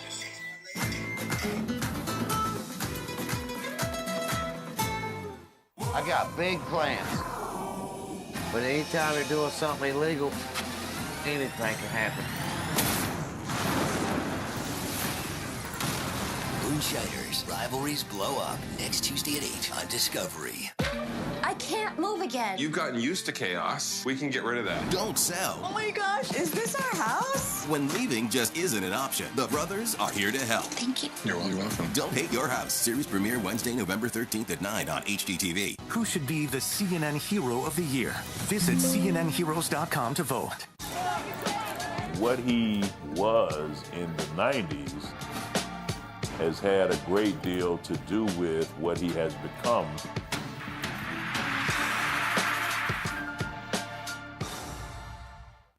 Five Good Things. Listen wherever you get your podcasts.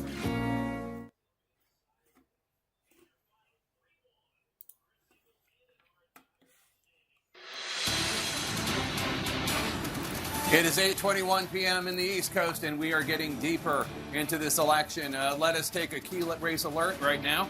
Pennsylvania, the Commonwealth of Pennsylvania, Kamala Harris in the lead there with 72% of the vote. Donald Trump has 26.9% of the vote. Harris has a 240,000-plus vote lead, but it's early. Only 8% of the estimated vote has come in from Pennsylvania. In Michigan, Kamala Harris in the lead there with 61.1% of the vote. Donald Trump with 37.1% of the vote. Harris with a 58,000-plus vote lead. Still early there as well. Only 4% of the estimated vote has come in from Michigan. In battleground Georgia, Donald Trump in the lead with 55% of the vote. Kamala Harris with 44.4% of the vote. Donald Trump with a 275,000-plus vote lead. That's with almost half the vote in, 48% of the estimated vote in from battleground Georgia. In battleground North Carolina, Kamala Harris in the lead there with 52.1% of the vote. Donald Trump with 46.5% of the vote. Harris has a 36,000-plus vote lead. That's with only 11% of the estimated vote in from North Carolina. It is still very early in North Carolina.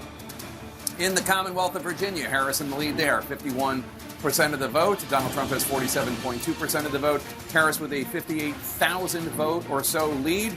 That's with more than a third of the vote in from Commonwealth Virginia, 34% of the estimated vote. John King?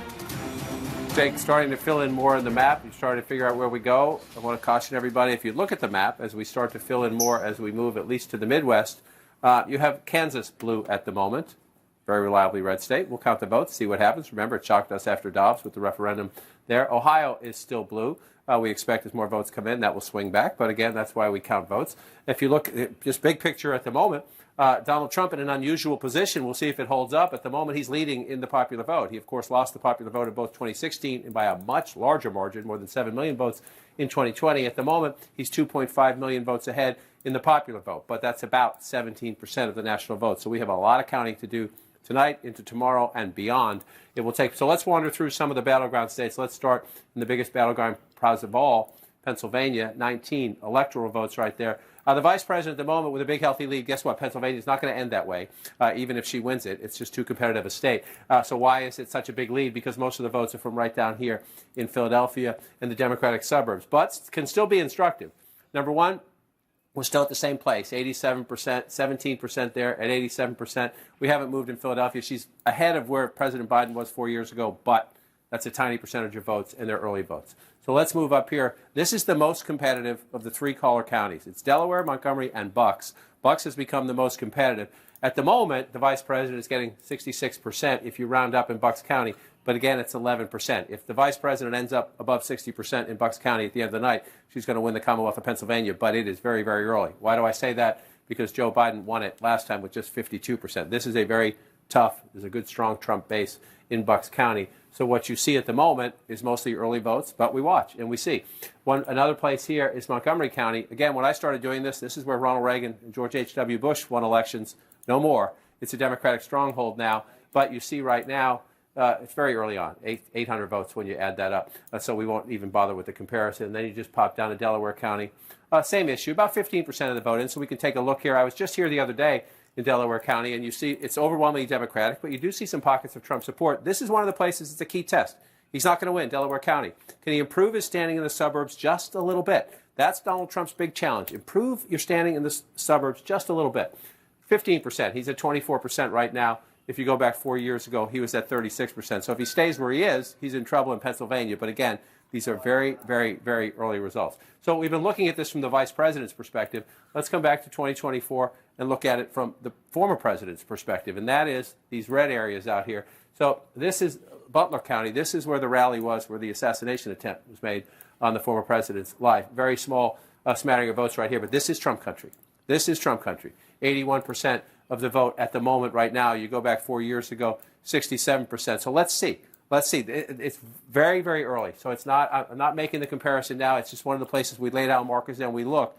Does Donald Trump match or exceed his 2020 performance in these smaller red rural counties? That is his building block in the Commonwealth of Pennsylvania and in all of the battlegrounds. He runs it up in the small rural areas and he goes from there. Let's move down. North Carolina. Jake, I'll take it back to you. I'll be back in a minute. That's right. I have a projection now. CNN has a projection. And CNN can project that South Carolina will go to Donald Trump. South Carolina, as expected, to the Republican with 9 electoral votes. Let's take a look at how that affects the electoral map. Donald Trump in the lead with 99 electoral votes. Kamala Harris has 27 electoral votes. There are 270 electoral votes needed to win. Neither of them are particularly close, though obviously Donald Trump in the lead. John? And Jake, as you come back, you just mentioned the Electoral Council. Let me just wander over here. It's very early in the night. I just want to wander over for a minute. These are the ones, the states we have projected and called. And you see, as Jake just noted, 99 for Trump, 27 for the vice president. We're very early. It takes 270 to win. The thing you look at when you look at this map is, are there any surprises? And the answer as of now is no. That the states that are red are states that Trump has won consistently in the Republican states, and the states that are blue are Democratic states. So we have no surprises on the map at the moment because those states, none of those states are considered battleground states. But you always watch on election night, every now and then you get a surprise. At the moment, the map is filling in as expected as we await for the states that tend to be the swing states and the battleground states. Just one point I want to note as we look big picture. Last time we were here, just a few minutes ago, Ohio was blue. Ohio has turned red now. Donald Trump with a very narrow lead, but it's the trend as the election day votes start to come in. States that are reliably one color or the other, one party or the other, tend to go back to their DNA. Trump now narrowly ahead in Ohio. We'll keep an eye on that as we do it. So let's look at the battleground states that will matter most. If that map fills in over there, who can get to 270? Georgia is one of the big pieces of the puzzle. And again, in a state decided by 11,779 votes, I believe, 4 years ago, Donald Trump ahead by more than 300,000 votes, or about half the count. Half the count is good, but there's still a long way to go. Just want to check. This is where the Democrats have to run it up. Remember, Cobb County, last time we checked, Trump was winning. Harris is now winning with 57% of the vote. 57% of the count in. She's got 7% of the vote. You move over. That's around where Biden was 4 years ago, a little tiny bit above. That's what she wants to do. You come over to DeKalb County. Biden was at 83. The vice president is at 75. Very early in the count there. Keep an eye on that. She'd have to make that. That would be a big. That would be, if she's underperforming Biden there, that would be a big deal. And again, just want to show you the Trump base. I'm going to just pick one randomly. Wilcox County. I did that one before, so let's pick another one. Pulaski County, right above it. 95% of the vote in. 70% for Donald Trump. Not a lot of votes, but this is what he does in rural America. 69% 4 years ago. So a little bit. 100 votes here, 100 votes there can matter as you're trying to win a battleground state. We'll see how that one plays out. Let's just pop up to North Carolina and see again, 51% to 48% if you round that up. This is an incredibly competitive state. And again, I just want to check in on how Trump is doing in these small rural counties. 80% of the vote in Macon County. He's got 68% when you round up. You come back here, 68%. He's running a tiny bit behind, but that's about equal to where he was before. So you're looking right now, battleground North Carolina, battleground Georgia, battleground Pennsylvania. Come back to 2024. Some votes coming in slowly in battleground Michigan as well. As we continue to count and go, just checking to see if anything else is changing up. Let's take a quick look at Michigan before we have to go here. 59%, but look at all the votes are here. Let's check here. This is Kent County, a key suburban area. If Trump can hold on to this one, he'll win Michigan, but we're very, very early in the count, Jake. All right, John. Well, polls are about to close in deep red Arkansas, where 6 electoral votes are at stake. And CNN can project that Donald Trump will win the state of Arkansas, as expected. Donald Trump will take home Arkansas's 6 electoral votes. Let's take a look at the electoral map count now. Donald Trump in the lead with 105 electoral votes. Kamala Harris has 27 electoral votes. There are 270 electoral votes needed to win. Let's take a look at where there are states that have not been projected yet. In the Commonwealth of Pennsylvania, Kamala Harris has 71.2% of the vote. Donald Trump has 27.8% of the vote. Harris with a 238,000-plus vote lead, but it's early. Only 8% of the estimated vote is in from Pennsylvania.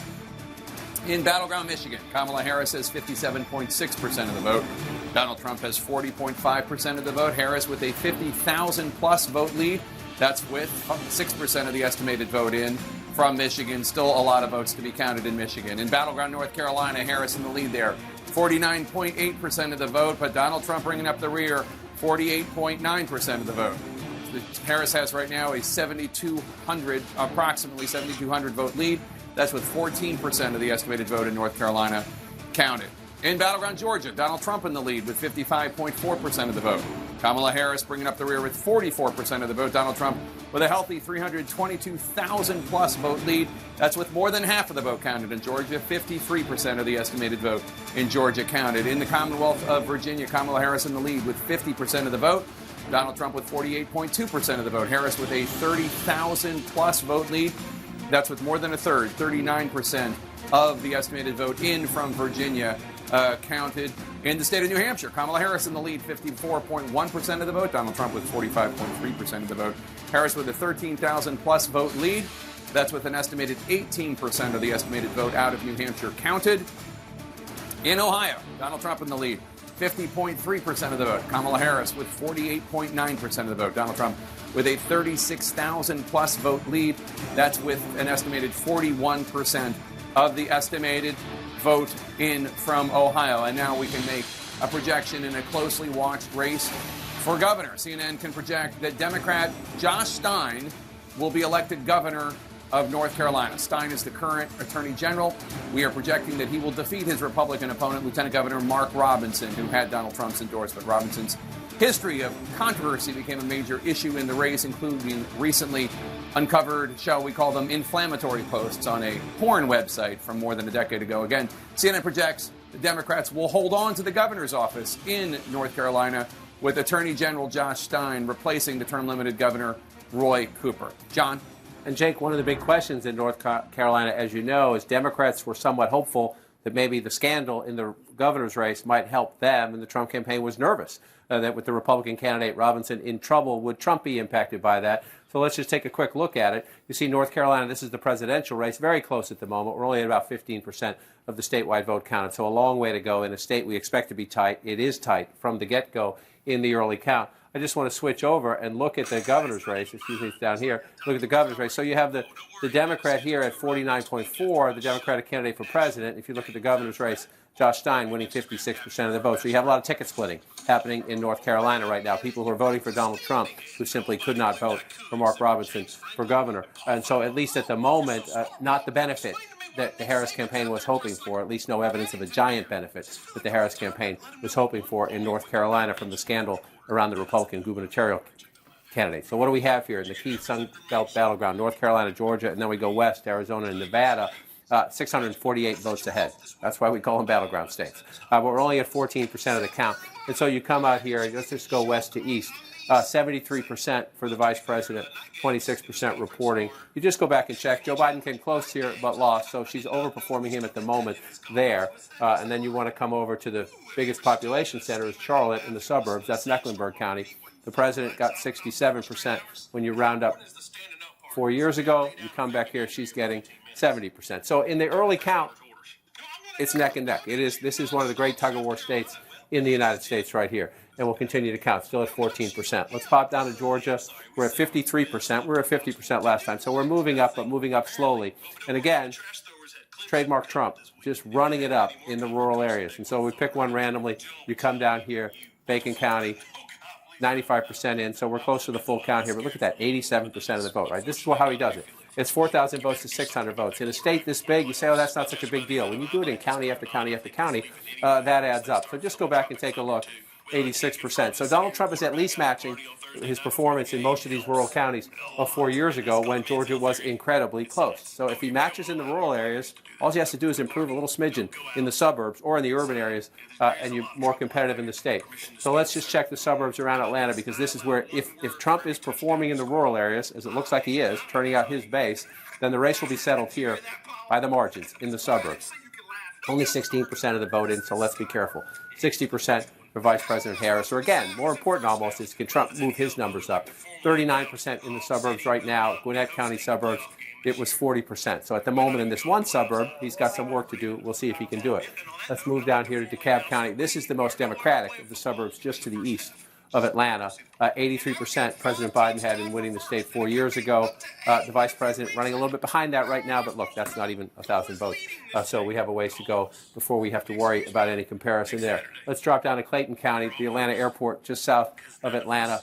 Big Democratic stronghold. This was critical to Biden coming back in Georgia as they counted the votes in 2020. Trump had an early lead, but as the count went on into the day after and the day after that, Clayton County was one of the places where Joe Biden got a lot of votes, and you see 85% for the vice president, about three-quarters of the count, 76% right there.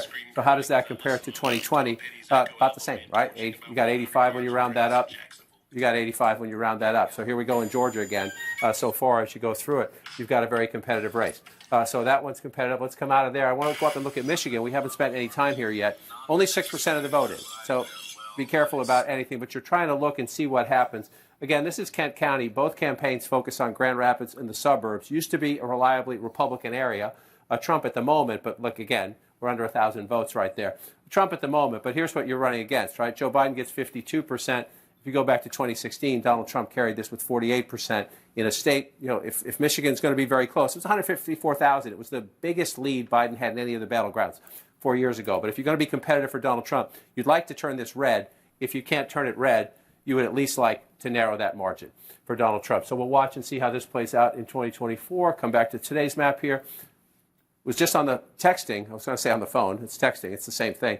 With a key Democrat out in Michigan who said they're a little nervous about here, not Monroe County, but Wayne County. He said they're a little nervous about Wayne County. They think turnout among Democrats might be down a little bit in Wayne County. That would be a problem.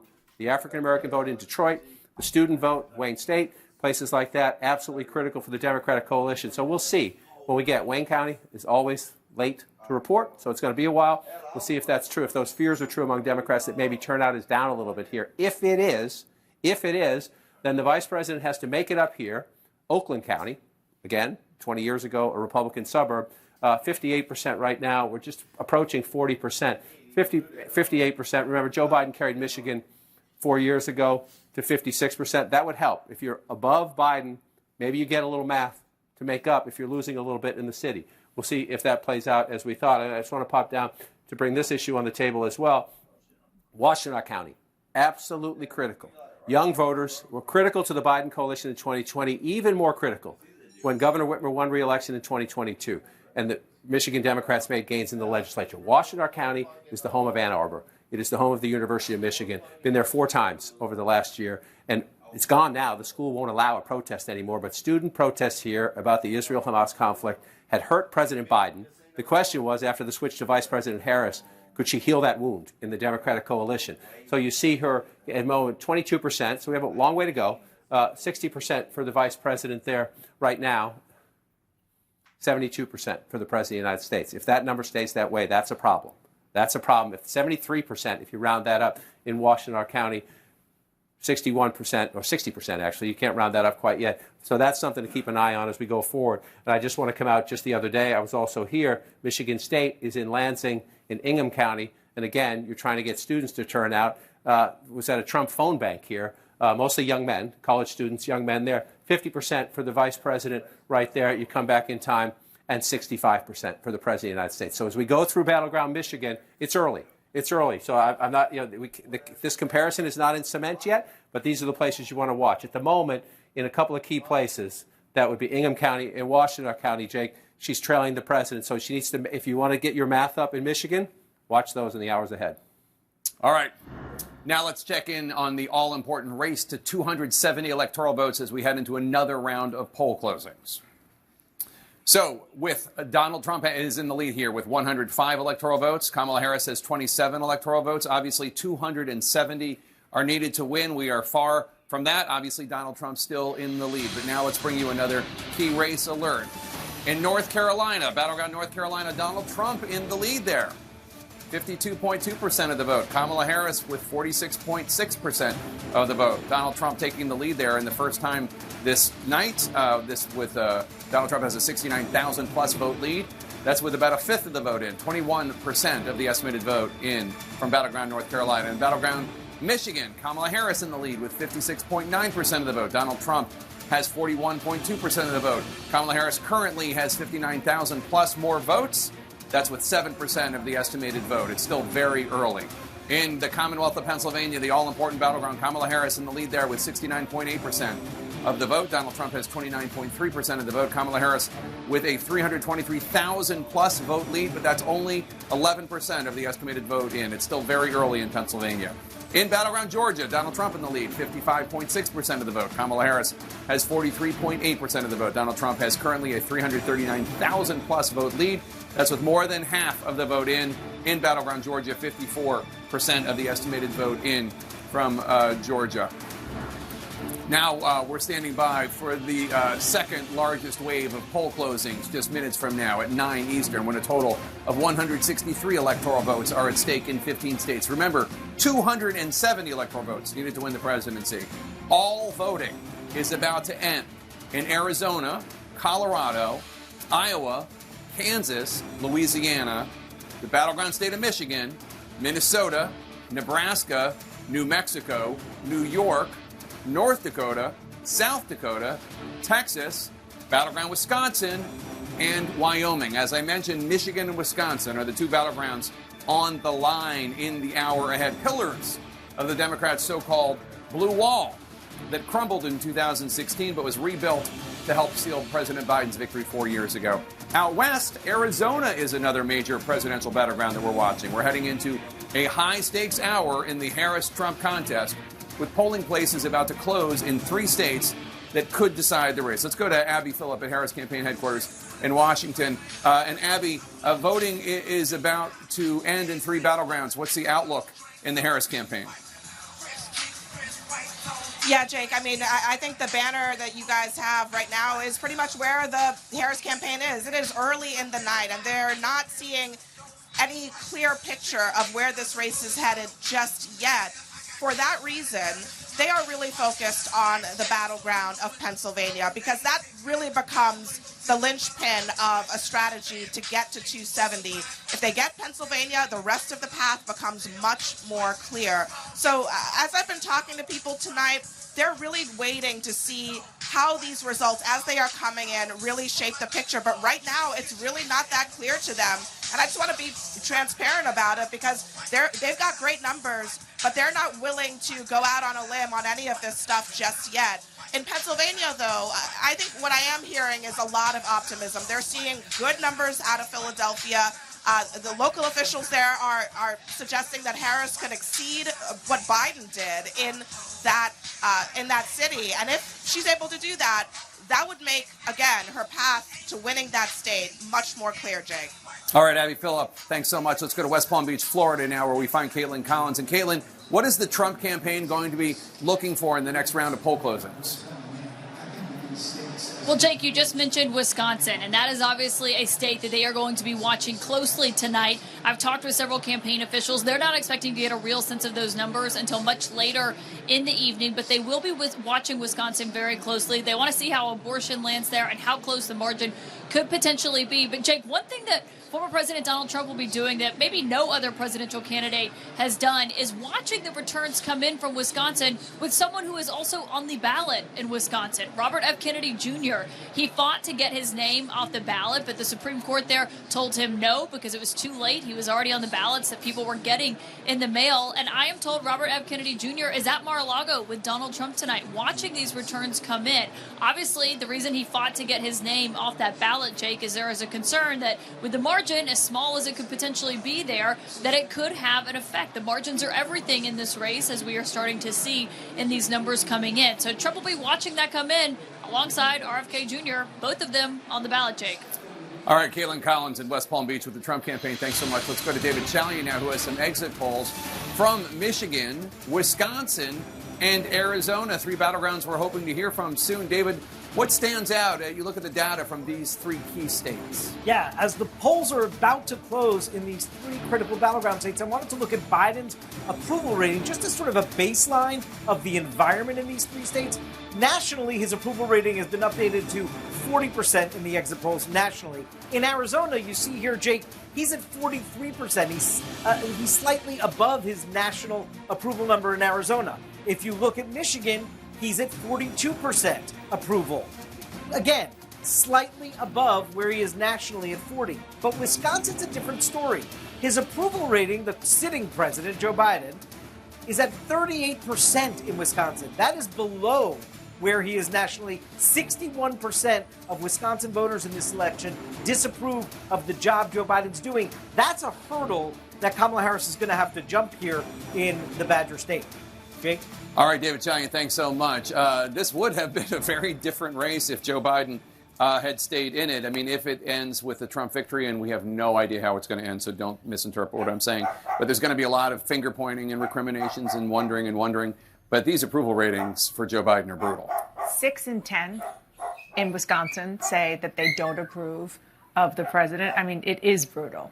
And there's no other way to look at it. And that is, no question, a big headwind for Kamala Harris, despite the fact that she has been trying to separate herself, despite the fact that she is saying that she wants to turn the page and that she's a new generation and all the things that we've heard at every one of her stump speeches.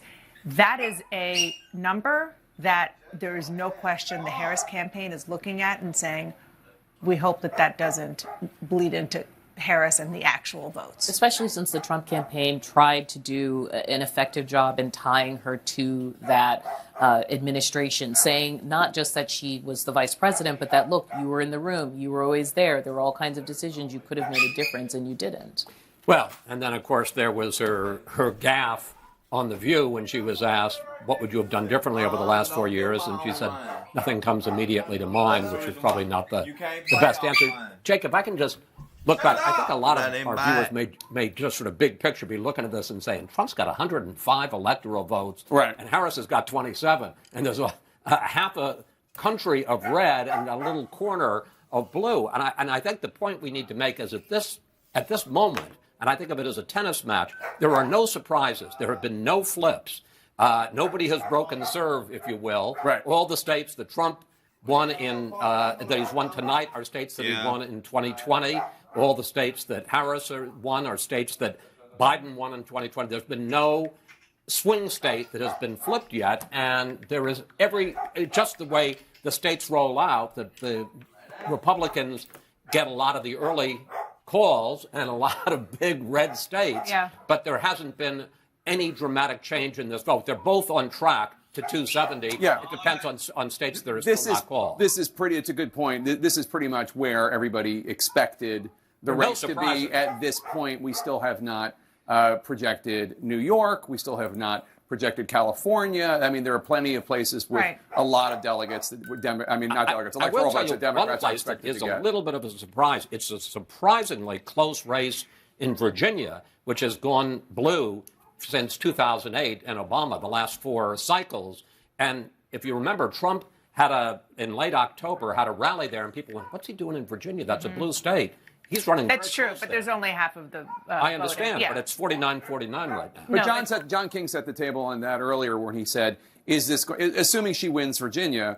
Is she going to win the way Hillary Clinton won it with 5 points in 2016, or is she going to win it the way that Joe Biden won it with 10 points in 2020?" And I think that there can be something discerned from her victory and how narrow it is one way or the other. And just going back to sort of the big picture, which I think is really important, Chris, and now we're looking at Virginia, which we were talking about before, but just earlier we were looking at the returns coming in from the blue wall states, from Michigan and from Pennsylvania, because we're actually finally seeing numbers. It is early, but they are important.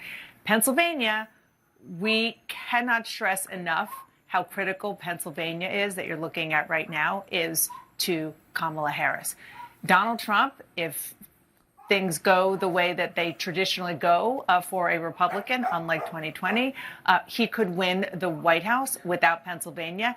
It is hard to see in most of these paths, Kamala Harris winning the White House without Pennsylvania. And you see there 68%. That's what she has now. It is still extremely early, only 13% in. Right, and this is the point that Chris is making about the larger electoral map. It also applies to the vote that we see in Virginia and the vote that we see in Pennsylvania.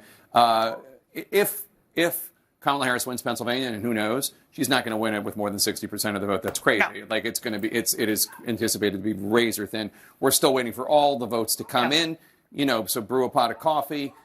Sit Many back. pots. We got a lot of votes to look at. Let's go back to Aaron Burnett. And Aaron, voting's about to end in 3 of the crucial battleground states that we are watching and that you are in charge of at your Battleground Command Center. The Command Center, Michigan, Wisconsin, Arizona. Now, when you're talking about 60%, obviously it's not going to end up that way in Pennsylvania. You look at that blue wall, you look at Michigan. Jim Sciutto is in Detroit. And Jim, where you are now, this is the nuts and bolts that I think everybody wants to hear about, which is how the counting is actually happening. So tell us about where you are. This is an absentee ballot counting center? That's right, in Detroit. And they were expecting about 100,000 absentee ballots in Detroit. But this is key. Because of changes in Michigan state election laws in 2022, they were able to begin counting those absentee ballots received before Election Day prior to Election Day. So at this point, they've already counted 92,000 of about 100,000 expected absentee ballots, and they expect when those 8,000 come in over the next couple hours, it's not going to take them long to finish up that count. In fact, we heard a short time